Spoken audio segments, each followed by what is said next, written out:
யோசுவாவின் புஸ்தகம் 10ஆம் அதிகாரம். யோசுவா ஆயியை பிடித்து சங்காரம் பண்ணி எரிகோவுக்கும் அதன் ராஜாவுக்கும் செய்தபடி ஆயிக்கும் அதன் ராஜாவுக்கும் செய்ததையும் கிபியோனின் குடிகள் இஸ்ரவேலோடே சமாதானம் பண்ணி அவர்களுக்குள் வாசமாயிருக்கிறதையும் எருசலேமின் ராஜாவாகிய அதோனிசேதே கேள்விப்பட்ட போது, கிபியோன் ராஜதானி பட்டணங்களில் ஒன்றை போல் பெரிய பட்டணமும் ஆயியை பார்க்கிலும் பெரிதுமாயிருந்தபடியினாலும் அதன் மனுஷர் எல்லாரும் பலசாலிகளாய் இருந்தபடியினாலும் மிகவும் பயந்தார்கள். ஆகையால் எருசலேமின் ராஜாவாகிய அதோனிசேதேக் எபிரோனின் ராஜாவாகிய ஓகாமுக்கும் யர்மூத்தின் ராஜாவாகிய பீராமுக்கும் லாகீசின் ராஜாவாகிய எப்பியாவுக்கும் எக்லோனின் ராஜாவாகிய தெபீருக்கும் ஆள் அனுப்பி, நாங்கள் கிபியோனை சங்கரிக்கும்படி நீங்கள் என்னிடத்தில் வந்து எனக்கு துணை செய்யுங்கள். அவர்கள் யோசுவாவோடும் இஸ்ரவேல் புத்திரரோடும் சமாதானம் பண்ணினார்கள் என்று சொல்லி அனுப்பினான். அப்படியே எருசலேமின் ராஜா,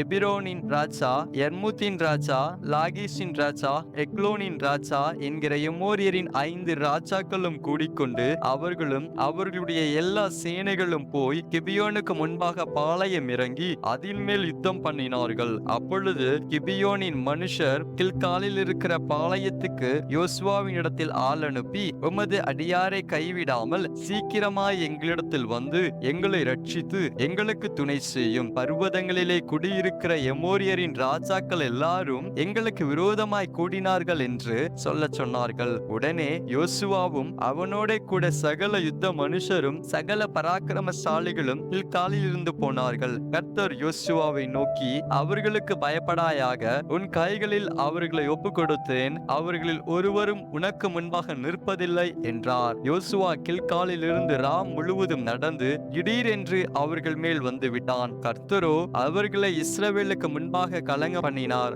ஆகையால் அவர்களை கிபியோனிலே மகா சங்காரமாக மடங்கடித்து பெத்தோ ரோனுக்கு போகிற வழியிலே துரத்தி அசேகா மட்டும் மக்கேதா மட்டும் முறியடித்தார்கள். அவர்கள் பெத்தோரோனிலிருந்து இறங்குகிற வழியிலே இஸ்ரவேலுக்கு முன்பாக ஓடி போகையில் அசேகா மட்டும் ஓடுகிற அவர்கள் மேல் கர்த்தர் வானத்திலிருந்து பெரிய கற்களை விழ பண்ணினார். அவர்கள் செத்தார்கள். இஸ்ரவேல் புத்திரர் பட்டயத்தால் கொன்றவர்களை பார்க்கிலும் கல் மலையினால் செத்தவர்கள் அதிகமாயிருந்தார்கள். கர்த்தர் எமோரியரை இஸ்ரவேல் புத்திரருக்கு முன்பாக ஒப்பு கொடுக்கிற அந்நாளிலே யோசுவா கர்த்தரை நோக்கி பேசி, பின்பு இஸ்ரவேலின் கண்களுக்கு முன்பாக சூரியனே நீ கிபியோன் மேலும், சந்திரனே நீ ஆயலோன் பள்ளத்தாக்கின் மேலும் தரித்து நில்லுங்கள் என்றான். அப்பொழுது ஜனங்கள் தங்கள் சத்துருக்களுக்கு நீதியை சரிக்கட்டும் மட்டும் சூரியன் தரித்தது, சந்திரனும் நின்றது. இது யாசேரின் புஸ்தகத்தில் எழுதியிருக்கவில்லையா? அப்படியே சூரியன் அஸ்தமிக்க தீவிரிக்காமல் ஏறக்குறைய ஒரு பகல் முழுதும் நடுவானத்தில் நின்றது. இப்படி கர்த்தர் ஒரு மனிதனுடைய சொல் கேட்ட அந்நாளையொத்த நாள் அதற்கு முன்னும் இல்லை, அதற்கு பின்னும் இல்லை. கர்த்தர் இஸ்ரவேலுக்காக யுத்தம் பண்ணினார். பின்பு யோசுவா இஸ்ரவேல் அனைத்தோடும் கூட கில்காலில் இருக்கிற பாளையத்துக்கு திரும்பினான். அந்த 5 ராஜாக்களும் ஓடி போய் மக்கேதாவில் இருக்கிற ஒரு கெபியில் ஒளித்துக் கொண்டார்கள். 5 ராஜாக்களும் மக்கேதாவில் இருக்கிற ஒரு கெபியில் ஒளித்திருந்து அகப்பட்டார்கள் என்று யோசுவாவுக்கு அறிவிக்கப்பட்டது. அப்பொழுது யோசுவா பெரிய கற்களை கெபியின் வாயிலை புரட்டி, அவ்விடத்தில் அவர்களை காவல் காக்க மனுஷரை வையுங்கள், நீங்களோ நில்லாமல் உங்கள் சத்துருக்களை துரத்தி அவர்களுடைய பின் படைகளை வெட்டி போடுங்கள், அவர்களை தங்கள் பட்டணங்களிலே பிரவேசிக்க ஒட்டாதிருங்கள், உங்கள் தேவனாகிய கர்த்தர் அவர்களை உங்கள் கையில் ஒப்பு கொடுத்தார் என்றான். யோசுவாவும் இஸ்ரவேல் புத்திரரும் அவர்களை மகா பெரிய சங்காரமாய் அவர்கள் அழியும் அளவும் சங்கரித்தார்கள். அவர்களில் மீதியானவர்கள் அரணான பட்டணங்களுக்குள் புகுந்தார்கள். ஜனங்கள் எல்லாரும் சுகமாய் மக்கேதாவில் இருக்கிற பாளையத்திலே யோசுவாவினிடத்திற்கு திரும்பி வந்தார்கள். இஸ்ரவேல் புத்திரருக்கு விரோதமாக ஒருவனும் தன் நாவை அசைக்கவில்லை. அப்பொழுது யோசுவா கெபியின் வாயை திறந்து, அந்த 5 ராஜாக்களையும் அந்த கெபியிலிருந்து என்னிடத்திற்கு வெளியே கொண்டு வாருங்கள் என்றான். அவர்கள் அப்படியே செய்து எருசலேமின் ராஜாவும் எபிரோனின் ராஜாவும் யர்மூத்தின் ராஜாவும் லாகீசின் ராஜாவும் எக்லோனின் ராஜாவும் ஆகிய அந்த 5 ராஜாக்களையும் அந்த கெபியிலிருந்து அவனிடத்திற்கு வெளியே கொண்டு வந்தார்கள். அவர்களை யோசுவாவின் இடத்திற்கு கொண்டு வந்த போது யோசுவா இஸ்ரவேல் மனுஷரை எல்லாம் அழைப்பித்து தன்னோட கூட வந்த யுத்த மனுஷரின் அதிபதிகளை நோக்கி, நீங்கள் கிட்ட வந்து உங்கள் கால்களை இந்த ராஜாக்களுடைய கழுத்துகளின் மேல் வையுங்கள் என்றான். அவர்கள் கிட்ட வந்து தங்கள் கால்களை அவர்கள் கழுத்துகளின் மேல் வைத்தார்கள். அப்பொழுது யோசுவா அவர்களை நோக்கி, நீங்கள் பயப்படாமலும் கலங்காமலும் பலத்து திடமனதாயிருங்கள். நீங்கள் யுத்தம் பண்ணும் உங்கள் சத்துருக்களுக்கெல்லாம் கர்த்தர் இப்படியே செய்வார் என்றான். அதற்கு பின்பு யோசுவா அவர்களை வெட்டி கொன்று